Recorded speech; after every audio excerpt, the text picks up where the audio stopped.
ริวัดหาริการามสันมณะตำบลต้นทงอำเภอเมืองจังหวัดลำพูนก็ได้นำเอารายการมาพบกับศรัทธาญาติโยมท่านสาธุชนพุทธบริษัททั้งหลายในวันพุธวันนี้ก็ได้มาพบกับรายการมรดกธรรมพื้นบ้านล้านนาในวันพุธที่10เดือนธันวาคมพุทธศักราช2568เฮาสองเบื้องเฟืองฝ่ายต่างก็มีบุญซึ่งกันและกันที่ยังได้มีโอกาสมาปะกันอยู่ในแถมพุธหนึ่งวันนี้ก็จะได้เตดน้ำเตดธรรมแบบปื้นบ้านล้านนาศรัทธาญาติโยมก็จะได้ฟังธรรมแบบปื้นบ้านล้านนาต่อจากวันพุธก่อนเพราะว่าวันพุธที่แล้วนี่ก็ท่านอาจารย์พระครูอภิวัฒนาวิกรมก็ได้มอบหมายเวลาให้จัดดีแต่ว่าความผิดพลาดมันย่อมเกิดขึ้นได้คืออาตมาภาพนี่ตั้งนาฬิกาผิดเวลากูเตือนี่ก็จะตั้งนาฬิกาไว้ตี3กึ่งตี3:40ก็ได้มาเตรียมสปันเพื่อที่จะได้เข้ารายการในเวลาตี4ตี5แต่วันนั้นนี่ตั้งนาฬิกาผิดศรัทธาญาติโยมไปตั้งเป็นตี4ปลายลุกขึ้นมาแปลว่าผิดเวลาไปเหี้ยเพราะฉะนั้นก็ความผิดพลาดมันย่อมเกิดขึ้นได้บ่ได้มาเข้ารายการสักกรรมวันนี้ก็ได้รับมอบหมายเวลาตี4ถึงตี5ในรายการมรดกธรรมล้านนาก่อนที่เฮาท่านทั้งหลายจะได้สดับรับฟังพระธรรมเทศนาแบบพื้นบ้านล้านนาก็เชิญชวนป่อออกแม่ออกศรัทธาญาติโยมท่านสาธุชนเฮาท่านทั้งหลายได้กล่าวกรรมปูจาพระรัตนตรัยได้ไหวพระตัวกันก่อนนอกราบ1กราบ2กราบ3อิมินาสักกาเลนะพุทธังปูเชมิอิมินาสักกาเลนะธัมมังปูเชมิอิมินาสักกาเลนะสังฆังปูเชมิอะระหังสัมมาสัมพุทโธภะคะวาพุทธังภะคะวันตังอภิวาเทมิกราบสวากขาโตภะคะวะตาธัมโมธัมมังนัมมัสสามิกราบสุปฏิปันโนภะคะวะโตสาวกสังโฆสังฆังนะมามิกราบนะโมตัสสะภะคะวะโตอะระหะโตสัมมาสัมพุทธัสสะนะโมตัสสะภะคะวะโตอะระหะโตสัมมาสัมพุทธัสสะนะโมตัสสะภะคะวะโตอะระหะโตสัมมาสัมพุทธัสสะอิติปิโสภะคะวะอะระหังสัมมาสัมพุทโธวิชชาจารณะสัมปันโน โสกะโตโลกะวินโทอนุตตะโลปุเลสะธรรมสารติสัทธาเทวมนุสานังพุทโธภะคะวะติสวากขาโตภะคะวะตาธัมโมสันทิฏฐิโกอากาเลงโกเอหิปัสเสงโกโอปานายิโกปัจจตังเวทิตาโพวินโยเหติโสปฏิปันโนภะคะวะโตสาวกสังโฆโอโชปฏิปันโนภะคะวะโตสาวกสังโฆญะญะปฏิปันโนภะคะวะโตสาวกสังโฆสามิจิปฏิปันโนภะคะวะโตสาวกสังโฆญะติทังจัตตาเลปุเรสายุคานิอัตถาปุเรสะปุคคลาเอสะภะคะวะโตสาวกสังโฆอะหุนายโยปะหุนายโยทาเกนายโยอัญชะเลกาละเนโยอนุตตะลังปุญญะเขตังโลกัสสะเตสันโตสัตโตภะปัญญาปาละมี30ตัสสะโตภะปัญญาปาละมีวัดแวดล้อมเวเลญาปาละมีล้อมละวังเดเสละปาละมีบางกอกดาบเมตตาปาละมีผ้าแป้ตั้งปืนตาหน้าปาละมีเงือเป็นผืนตั้งต่อโอเปกขาปาละมีก็เป็นเวียงเล็กเนคคำมาปาละมีเงือก็เป็นกำแปงเป็กสัจจะปาละมีเงือแวดละวังเดเป็ดไม้ไตคันเตปาละมีกายเกิดเป็นหอกดาบบางนาไม้และปืนไฟอาทิตฐานาปาละมีพันผ่าปล่อยตุกโหนตุกแห่งแข่งแข่งแรงแรงป่าฟุ้งมันพี่สร้างภายเพตุกเตพบที่ปังไปนี่นางแม่ทอละนีอาสาจันโซสะเหมือนฟันอยู่ข้างข้างน้ำนาทีน้องกวางต่อกวางแตกตีฟองนั้นน้องนานนอกกายเป็นเขาตอกดอกไม้มาถวายปูจาพระแก้วแก่นไทยสาตันพระพุทธทางเลยจุงมาภายโพจุงอนุญาโตดโพดโภกาแต่เดลีนางแม่ทอดละนีออกมาลีดมวยผมอยู่ข้างจางให้ขายข้าจังงาซาบดินโพนน้ำนาตีลงพัดภายคอจังภายหากตบเต้าผาญามมันล่องเอาปุนกัวกาบยอมมือคืนตูนหัวใส่กราวว่าผูกขานี่ได้ชื่อว่าเป็นลูกศิษย์พระพุทธเจ้าต้นมีบุญสมปันอันมากนักพระพุทธเจ้าจิงตังพระปัญญาปาละมีไหวเก่าจันตังไหวตั้งนาก็ได้เก่าจันตังไหวตั้งล่างก็ได้เก่าจันตังแต่หัวแผ่วตีนก็ได้เก่าจันตังแต่ตีน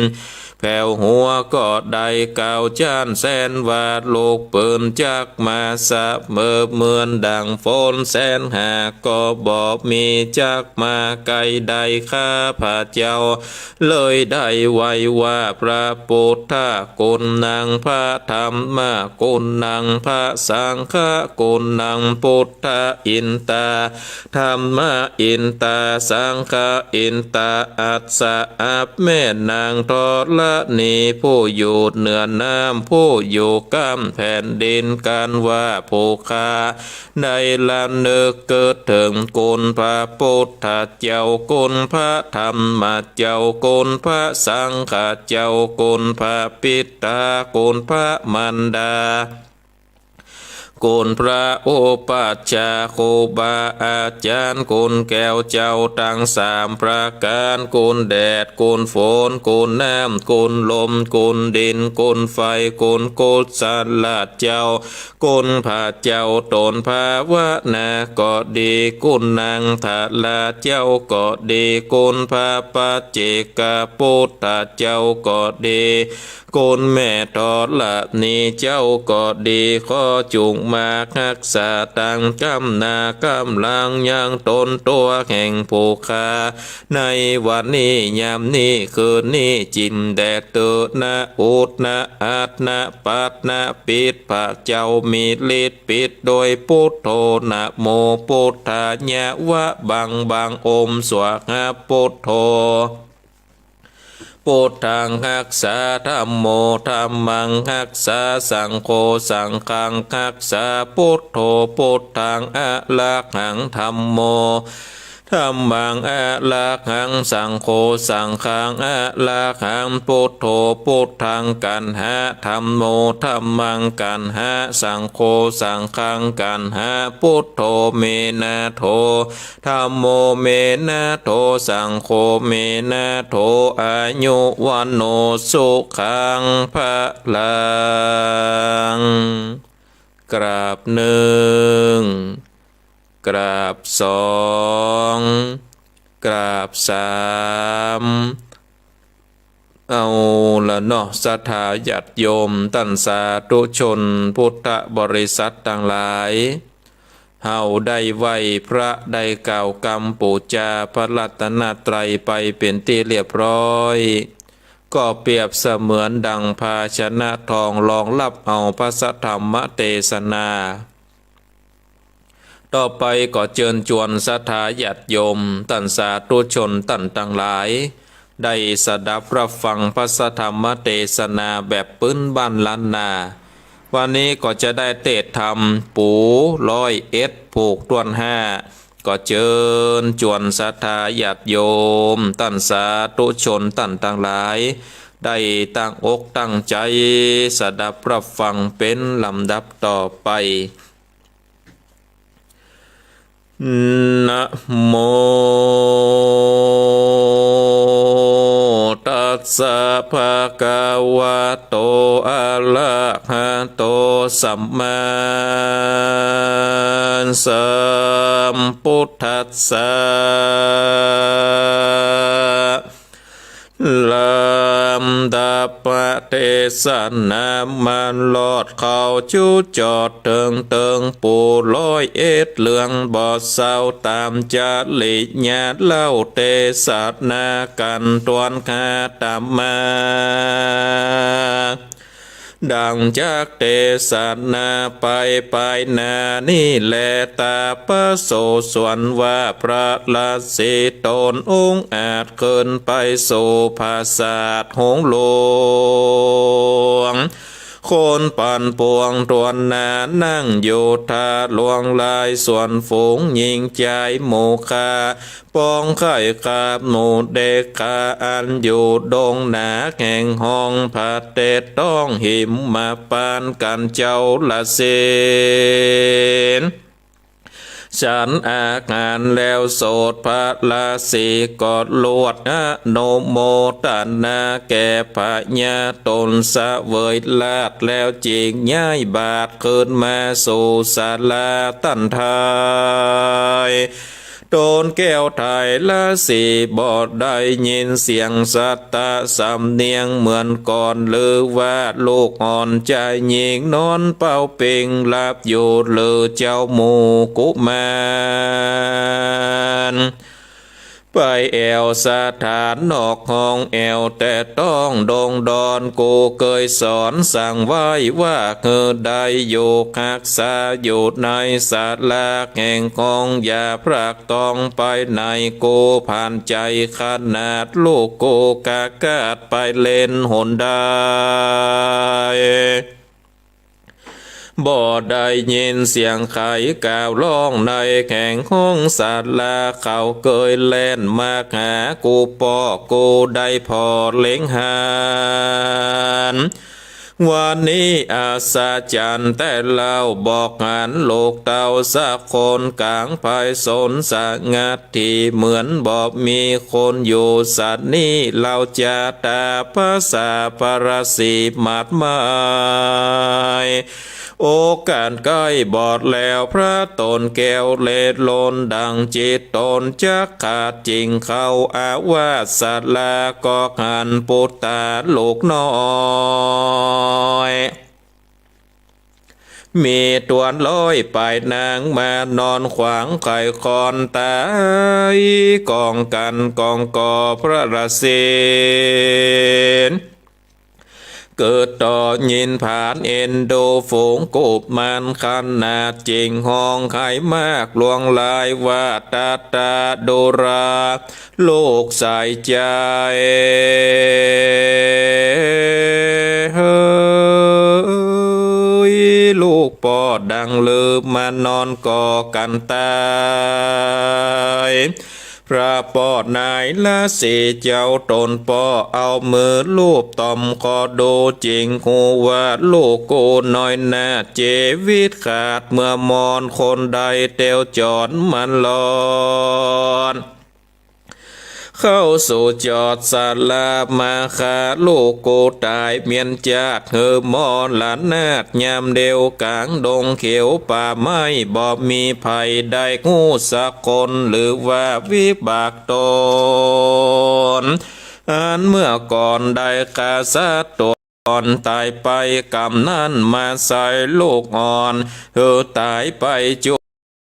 เข้าสู่มอนลานนาบ่อันก่อนนางเตวีเกาลาดมันหายขนาดนางกระเสริมดังลือและมากะตำใดแก่โลกแก้วไทยกูตายพระละสีข้องไขว่าอาโหวาตาโอเอนโนลูกใส่ใจหนุ่มน้อยมีตัวลอยไปนางมานอนวางกันตายอยู่ไกลใบหมู่อารามใกล้ศาลางามนี่เราบอกกวนใบตามเก่าเมื่อนานอยากมีภัยมาส่งสาการตวนแล้วยังลูกแก้วตั้งหลายนิจาอาโหโอเอนอฝูงกูมันตวนลอยยังหนุ่มน้อยตายไปมโนสาอันว่าคนในโลกาโลกไตอุปปมาดังดอกไม้บุพาโลกไม้อดกันโศกแล้วลวดตกดินพองเกิดแล้วก็ก้อยกาดโลนพรากตกไปพ้องเขียวใสอ้วนอ่อนโลกน้อยย่อนเนือนลำลมมาตำปัดใส่ตกกองควายเนื้อดินสัดสองตีนนี่ใส่อุปปมาดังโลกไม่ลวงลาย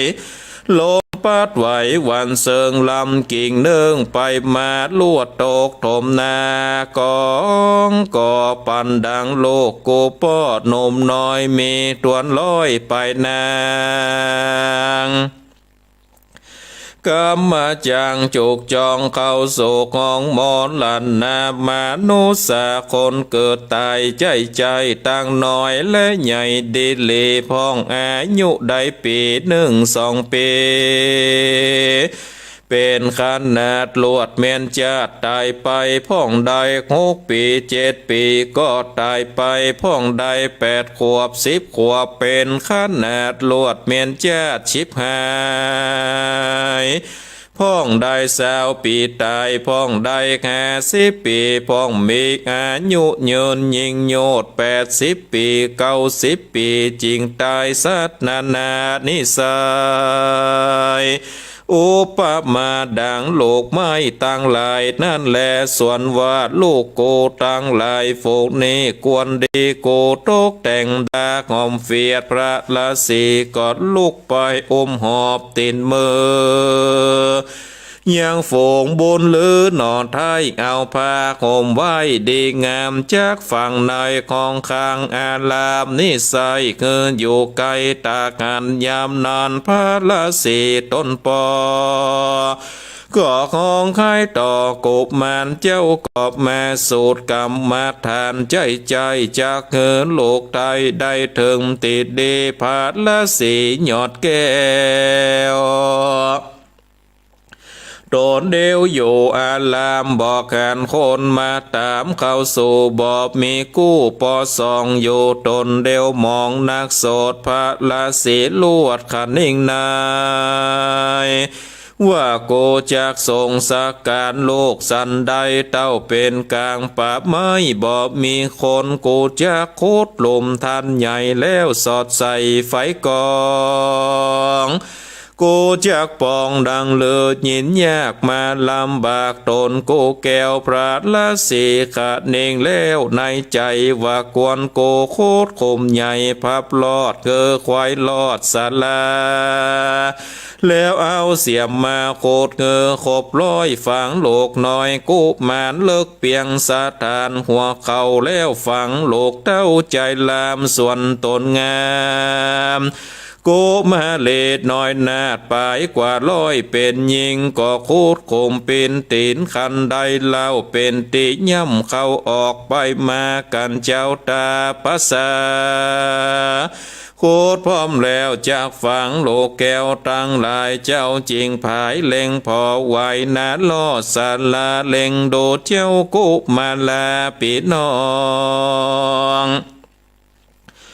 อกปราดละสีต้องไว้วันหัวอกปั่นไปมาเจ้ากุมาลาปิดนองจากได้เข้าสู่ของคมดินกูป้อยินถนัดใจขนาดดังใจ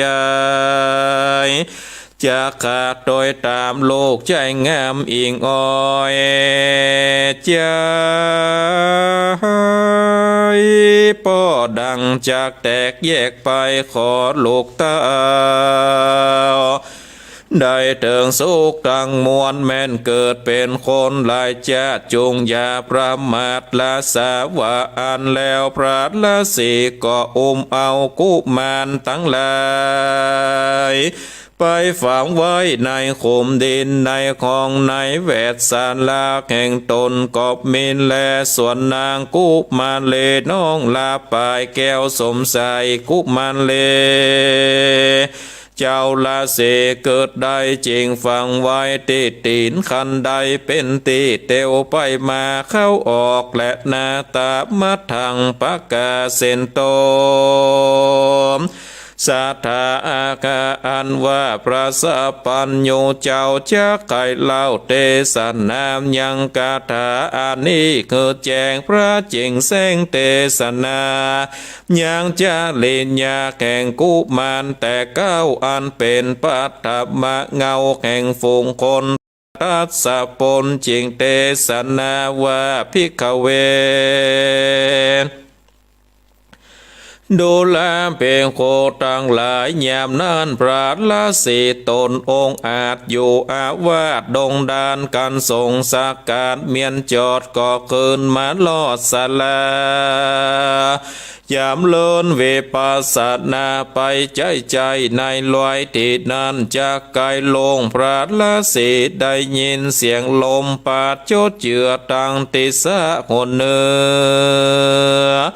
และโหนใจเสียงลมปัดไม้มีนันยินอาศจันแต่หากเสียงนั้นแหลกเป็นสันใดกันลอยตีนานลุ่งแล้วสายฟ้าพุ่งขึ้นมาการหานกุมาลาโลกแก้วอันฟังไว้แล้วในโคมลวดผสมภายออกกายเป็นไม้ดอกทั้งหลายรังมวนเมลำกลมเคินแล้วลางต้นกลายเป็นดอกแก้วแก่นขาวลางต้นเป็นดอกกวาวแดงขนาดฝูกน้อยนาดกุมันเล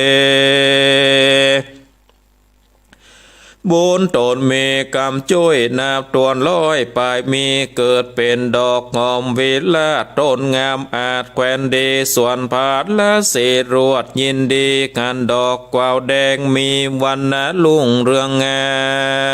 มยิงออกไปโดสัตว์ลอกลวดขันดอกแก้วเขาใส่เล็งโดตีนคันใดนั้นเล่าก็กันเป็นดอกกวาวแดงงามแวดล้อมข้างอารามที่อยู่ย่อมเป็นหมู่ดอกไม้ดวงสายมีคันทากหอมไปทุกสัตว์ลอกเสมอดังดอกไม้ติบเมืองสวรรค์มีกิ่งลำต้นทางคืนเมื่อบนเสมอดังคนฉลาดอันฝูงจากอาจลิสนาอุปมาเตรียมนักโสดเป็นดังมนตรพระอาทิตย์งามบ่อเศร้าเลืองลายลาสามีเหลืองใสสอนหลอนมีขานท่าหอมบอกขาดทัดลบฟุ้งขึ้นอากาศไปบนบอกมีฝูงคนได้หูยังที่อยู่ดอกไม้ฝูงนี้สักคนและนาตาโตปาลังไปนาแต่นั้นไปเล่ายังมีใจผู้หนึ่งเป็นข้าเก่าในหอมันก็เข้าไปสู่ป่าไม้เพื่อเกี่ยวแย่ตนเดียวก็ไปงานดอกไม้เขียวฝูงนั้นโสดมันกอดลวดยินจมก็ผาดลมไข่ใดจริงโพดเข้าใกล้มาจำว่าจะกำเด็ดดอกไก่ข้างขอกศาลาแห่งตาภาษาลาสีเจ้ามันก็ขาดนิ่งใจดังเดว่าดอกไม้ฝูงนี้เล่าหูว่าเจ้าลาสีปลูกไว้ดีแปลงจริงมีดอกไม้ลายขนาดลอยเอ็ดหากเป็นต้นมีตั้งดอกแก้วและกาวแดงกูจะโอดใจแยงแต่เก้ากันว่าเป็นดอกมีเจ้าของก็จักวางโลดญาติกันว่าเป็นดอกออกมาแต่ดินเสียเปล่ากูจักบิดเอาไปกวาดอ่านเมื่อนั้นดอกกวาวแดงตั้งหลายหูว่าใจผู้นั้นจากเด็ดเอาดอกก็เอาการห้องให้เป็นกำคนว่าดูราเจ้าตั้งหลายเฮ้ยฝูงเป็นปีจูงเอาการเล็งที่ยังใจหันเตวเข้ามาสู่ดงเรป่าไม้เป็นข้าใจคนในขอมันมาหันดอกกวาวแดงต้นอ่อนมีใจซ่อนจากเด็ดเอาจริงมี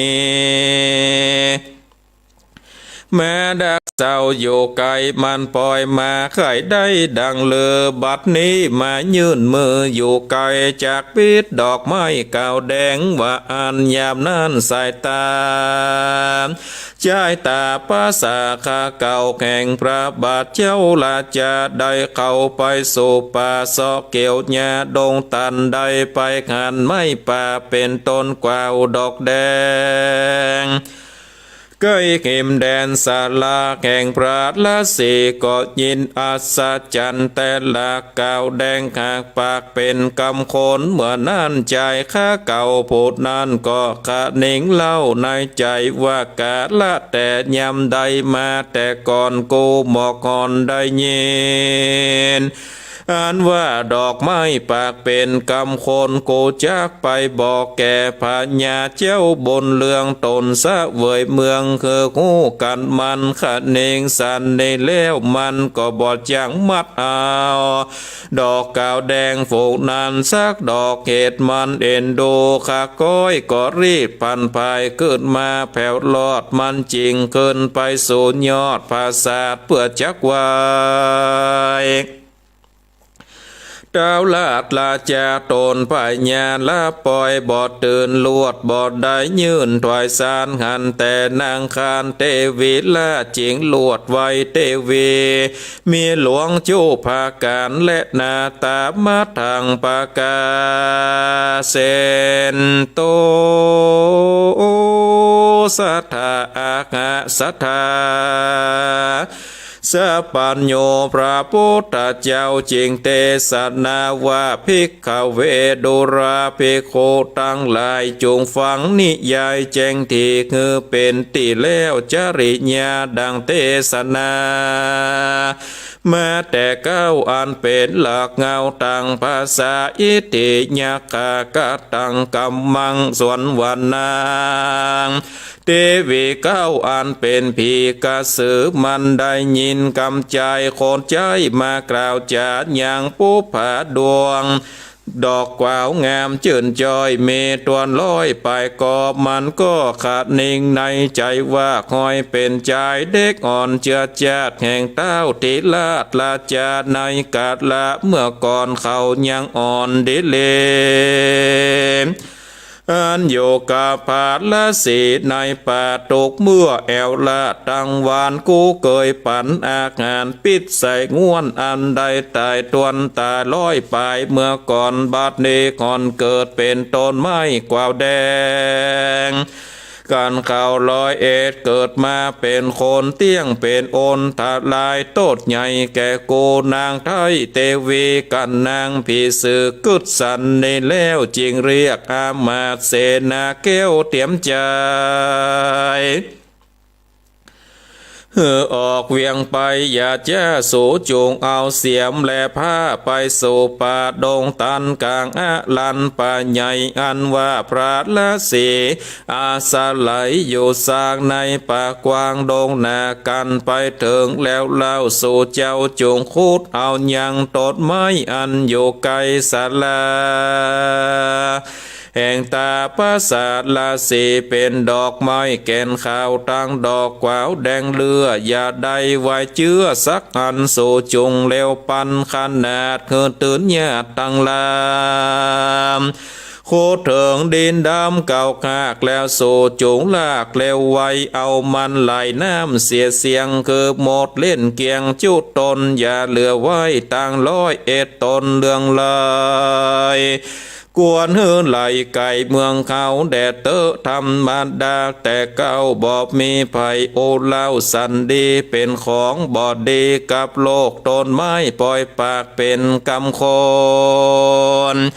บอกกวนจากเอาไว้ในตีใกล้แดนเมืองสู่จงคุดเอาไหลน้ำคือเสียงแดดเตอะนางเทวีก็สืบมันก็คือฝูงเสนาน้อยใหญ่คือเอากันไตเตียวไปกันเสนาเมื่อถึงดงไผ่ปากกว้างมันเป็นที่อยู่แห่งสร้างผาดละสียามนั้นตาประสานพระราศีถึงยามเดหลวงเจ้าก็เข้าป่าดงนาสะแหวงหาพาลาลายหลากโมลากหัวหมากในดงทุกโลโขงเตือนใหญ่ตนเจ้าไปตันมาละสาลาไว้เปล่าบ่มีภัยเฝ้าอารามยามเมื่อเสนาไปลอดเขาจูจอดสาลาตามดังนางเทวีว่าสอนปันเขาเอาการคุดออกไม้เก่าแดงดังดอกแก้วอันอยู่แวดสาลากันเสนาขุดควายยังดอกแก้วตั้งหลาย101ตนได้แล้วเขาก่อนลากเอาไป ตอดลงไหลเสียแล้วในน้ำกงกาก็เอากันคืนมาสู่เงินเขาจุคนก็มีวัดนั้นและนาในกาลาดยามนั้นอ่านว่าดอกแก้วแก่นขาวทั้งดอกกวาวแดงเหลืองเลืออันเศษนาโคดใดเมื่อยามเดียวไหลฟองเขียวแม่น้ำดังอ่านนางผีสื่อก็จมจืนบอกผู้อื่นใดยินกำเต้าดักไว้ในใจบอกไผ่หูได้สักคนก็มีและนาส่วนตาภาษาเจ้าละเสตะลงสินดีบุญใหญ่แอวเสาะไส้หากว่ามันได้ตั้งวันปอสันก็ไหวนาป้อเกินมารอดปันนาสลาบอกหานโบผาดอกไม้เกยกอมสวดใสเจยจมหันแต่คุมโคตรเป็นโบงน้ำตาผาดละสีไหลออกกองใครบอกกำจาว่าผู้ใดจะกำเศร้ามาคูดเบาเอาออกตั้งดวงดอกบุพาเป็นมาลาหอมเกินหอมละลื่นจุวันยามโคดไว้นายจาปนเขตเอาไปสัตว์พาเทศแดนใดสันใดจาไข่หูหรือว่าเอาไปหลายนามพระละสีก็เอวเล็งโดโตงูผาป่าใหญ่บอกงานดอกไม้ตั้งได้ลวดมีใจไว้วันสะอื่นลั่นไปมารีบไกลกาคืนสู่ในของกู้สัตลาความโศกาโศกใหม่ก็ลังหูเข้าไปลุนและนาพระละสีตนผ่านแผ่วปงจิตเล้วจากโตขีแปงอินทรีอยู่ห้องพาเตต้องดงนาตามัดทังปะกาเซนโตสันทาอันว่าสัพปัญโยพระพุทธเจ้าตนเป็นโคแก่โลกอันอาโภกบาเลโบทหลังมีไปแจ้งพระจิงแสงเตสัตนาว่าภิกขเวดุราภิกขุตั้งหลายตนถ้าลงสินใสสวกสวัดยวนลิญญาตปั๊มเป่งธรรมจงฟังตามธรรมเตแต่บุพพญาติฝูงโคนตามดังพระทัสสะปนขากเทศนาแย้มเมื่อไม้กวาวแดงหนุ่มน้อยเมลอยเอ็ดไปดอกแก้วอันเสนาหาโคตรแล้วเอาไหลข่าวนั้นมีใจบอกขาดเอากันลายบ่ภาคเสียกันลวดไหลไปตั้งโมไหลเข้าสู่จอมกันบ่อของคางก็ได้สักแห่งโดดดังแต่งจวนกันหลายคืนวันหลายน้ำยามนั้นยังมีก็ดอนสายงานมีไก่เงินสองขาปู่ย่าตายายเอากันมาแปงเฮือนอยู่กลางหมู่ดงไผนานยามนั้นจากไปแสวงหาไม้และดอกก็ไปหานใส่ดอกกวาวแดงและดอกแก้วตั้งมวลอันหลายน้ำกงกาก็ปูนดีงามยิ่งนักมีลำต้นกลมยำแดงแข่งตาดูหากเหมือนกันจุดตนงามดังมากสร้างนี่โคตรสุขใสอาซาจันใจมีมากจริงเอาการภาคน้ำขึ้นมาแล้วเอาบุพานดอกไม้มาปลูกเฮือนเอามาปลูกไว้หิมเฮือนยามตาวันเจือนตกค่ำเถิงยามค่ำโคตรนอนเด็กงอนจอนเตียงคอนลมปัดหย่อนสากาศยามนั้นฝูงนาต้นไม้อันปลูกไว้ใหญ่ๆสามีใจสามีใจเถิงลอยกลายเป็นกุมาลากุมาเลลักขณะเดชยิงโยนงามนักโสดเพียวใสจำเลินงามใหญ่โจผู้เหมือนอายุได้16 ปีหน้าตาดีกลมงามกุมารเจ้าทั้งหลาย มี101กับนางนอนน้อยกุมาเลล้อมกันเม101ก็จวนกันไปโซบนเฮือนอยู่แข่งเท่าศาลาอาภิวันตาน้อมไว้ว่าอัมมะตาตะคาแดปิตามันดาพ่อแม่ขอเอ็นดูแผ่คุณนายังฝงขาเด็กขาปิดน้องอันเกินโศกงองเกินขอ2บนเรือนปูญญาจุงไว้นาฮับเอาฝงหมู่เราปิดน้องเป็นตีขิงของพุทธาแต่ลาดหยาบนั้น2ขาปูญญาเอินปากว่าเจียนจามฮับเอากรรมโดยจอประกอบโดยกะหลุดนาวาตาตาดูลาลันเหยมีกะนาใหญ่น้อยมี101ปลายคนตนลาหน้ามนเป็นนางงามแง่ขึ้นมาลอดแต่เงินเขือเจ้านี้อยู่คนเหนือหรือว่าตายแม้หลอดใกล้เงินเขามีความโศกเล่าตกใจหรือแม้ด้วยการอันใดน้อยใหญ่หรือเต้าสั่งใจมากหาอันหนึ่งพาตาหลานใหญ่น้อยเป็นลูกซอยแข่งคนใดลูกต่างไกลขนาดเป็นเจือแจ๊ดสามันตราชเมืองใดขอจงไข่บอกเล่าแก่2ปู่ย่าเฒ่าคือหูแดดทลาหยาบเนินฝงกุมันตั้งหลายจริงมีใจหมายตันเล่าแก่ปู่ย่าเฒ่า2ขาว่าข้าแด่อายกาปู่ย่าข้าตั้งหลายปิดน้องขอเป็นลานปู่ย่าตั้ง2ยามวันว่าปองมาลอดเข้าจอดในเฮือนปู่ย่าแต่ไปนาสดสะเดจูอานมีบอกกาดเขาของอาจเงินคำผ้าและคำลายสิ่งเป็นของยิ่งดีลีเขาน้ำมีหลายหลากใดเสวยมาอาหารมีหลายประการต่างๆบอลิดมั่งต่างบนจักตอบกล2ปุญญาบอกเงือกว่าตั้งได้แลกแต่นี่ไปเหมือนนา2เขืออย่าได้กะทำอันใดฝูงตูจักไปสะแวงหามาเลี้ยง2ขามบอกขาด2ข้าฝูงอยู่ขาวาดยินดีประการ1 2เขือมาทำเจือจาดคาติญาลาดเอาอาฝูงหมูคาบอกมีเจือจาดวงศาหาเกิดมาแต่ธรรมจาดบอกเป็นเจือจาดคาติญาราชราชากาละไปนาบ่อเดินจ้าถึงนาน2ขากอดจากหูเก้าเงาแข่งลานตั้งลายไปนาบ่อญาจะแลดนา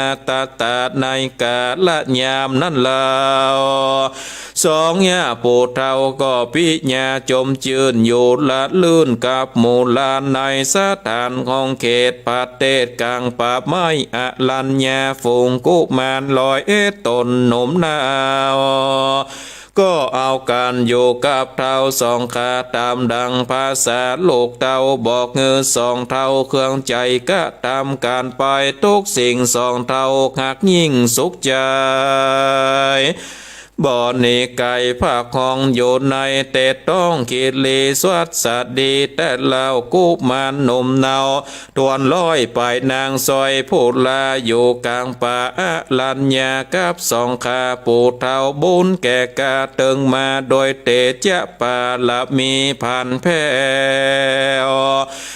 ตาในกาลาดยามนั้นตนเกี้ยวอินตาอยู่ตาวาติงสานั้นโสดบนจันฟ้าโย2สวรรค์ยามนั้นเห็นปานตุกรรมปัดลาศิลาบาทแห่งตนลาดอินตาอันเป็นอาสนะปูลวดก่อกอนลวดเหมือนไฟ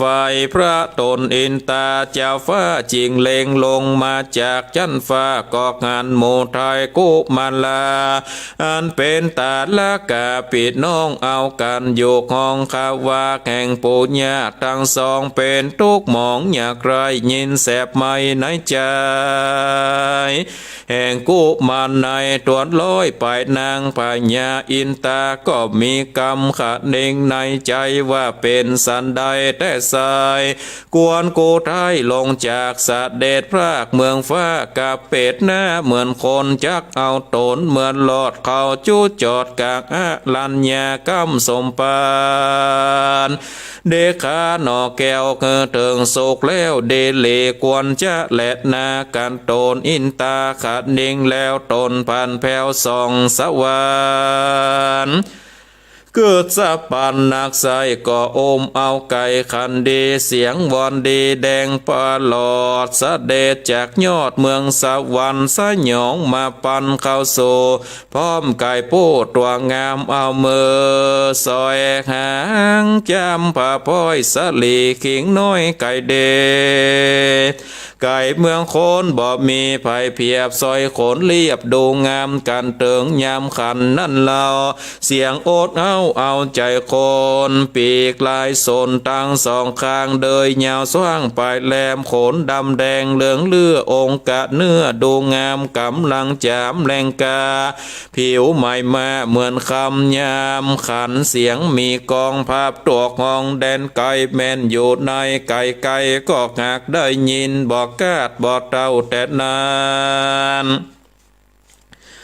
เต้าก็ตึกเอาวัตถุแลดเงินคำอันจำนำโดยแก้วแหวนแสนสิ่งเสื้อผ้ามิ่งของแปลงตั้งคำแดงนางโสดเสียงไก่ปูดลวดขันวอนและแนประกาศนึ่งอินตาเจ้าฟ้าก็เอาคำแดงเป็นของแปลงลำยิ่งตั้งจะมามิ่งงัวควายข้ายิ่งใจไหลหลากพาติบมากงามสายสายไว้นายคำโลกแก้วบัวละมวลแล้วโดยวัตถุหลวงลายตนอินตาสะเด็จลงมาแล้วมาโซโมแก้วกูบมานหันโมเจ้า101มีขะเบ็ดหน้างามอาจละขะนาอาจลือจาตั้งเทวดานักโสดอินตาลวดถวายปาน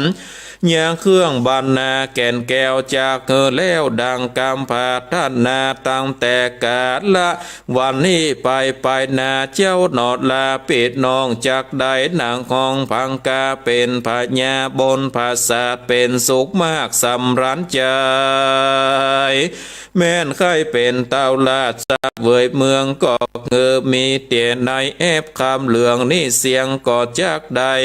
เสียงยำเดียวแม่นใครได้จ้างงามเหลาเลิศก็จากเกิดมีมาแม่นใครได้อาจาศิลตุวาดก็มีในคำแม่นใครได้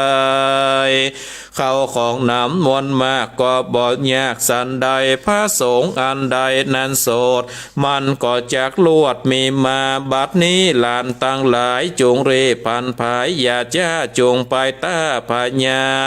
ลองจนไก่กับปลาจาอย่าคาดปันท่านนั้นเอาคำกับเต่าลาดตนใหญ่แล้วจงตาวัตถุปิดน้องจักมาตาลองไก่พญาตูมีกูกาไก่ตัววิเศษจริงพรากดาวเขตสะแหวกมาผิว่าพญาจะขามอาสากินปลาลาอันใดเตอะยามน่านฝูงกบมานนอแก้วได้ยินตนแก้วอินตาสั่งกำจ๋าแก่ตนดังอันก็ไว้ครับเอาของมงคลนั้นจูพระการก็มีวัดนั้นและนานเดทิตังขิญาอันกล่าวยางห้องปู่ลอยผูกตวนหาก็บังกรมสมเด็จสะเดเอาละศรัทธาญาติโยมตันสาธุชนตันต่างหลายการได้เทศนาธรรมปู101ผูกตวนหาก็ปาลีปุนังจบลงไปเป็นตีเรียบร้อยศรัทธาญาติโยมตันต่างหลายทำก็ยาวเหมือนกันเนาะโอ้ยาวเหมือนกันก็ใจเวลานี่เป็น20 กว่านาทีก็ตอนนี้ก็4:53 นาทีก็คงจะบ่ได้เปิดสายแล้วเนาะศรัทธาญาติโยมเพราะว่าเวลามันก็ไล่หลังมานี่แล้วอันว่าทำปู่101นี่ก็ก็ยังมาค้ำคาลาวีกัดเหลือเนาะศรัทธาญาติโยมตันต่างหลาย เกิดมาเป็นคนเกิดมาเป็นปูเนาะเกิดมาเป็นปูก็มาเกิดมาก็กลายมาเป็นคนแล้วก็โดนเปิ่นขำขาลาวีเอายาเบื่อใส่ในข้าวน้ำโปจันนะอาหารเฮือกินกุมารต้อง101 คนก็ตายพระราศีก็เอาไปฝังไว้เนาะที่ใกล้อาสลมเพื่อว่าบอกกุมารทั้งหลายอยู่ที่ไกลก็กลายเกิดเป็นดอกแก้วบางต้นก็กลายเป็นดอกกาวแดงเนาะอยู่ที่ใกล้อาสลมของพระราศีเมินมาก็ออกดอกออกอันนี้มาก็กลายเป็นว่าต้นไม้อู้ได้เนาะพระราศีก็เกิดว่าหลานเฮานี่จะมาเกิดเป็นดอกไม้ถึงแม้ว่าจะเกิดเป็นดอกไม้ก็ยังสามารถโอ้จากันได้ก็ไปมีเสนาอามาตย์เข้าไปเนาะเข้าไปในป่าไปปะใส่ดอกแก้วไปปะใส่ดอกกวาวซึ่งมีการอู้การจาได้ก็เกิดอัศจรรย์ใจก็เอาความนี้เนี่ยจะไปทูลบอกกับ ทูลบอกกับป่อพญาป่อพญารับยังบ่ตื่นเตื้อก็เลยเอากรรมเนี่ยไปบอกกับนางพญา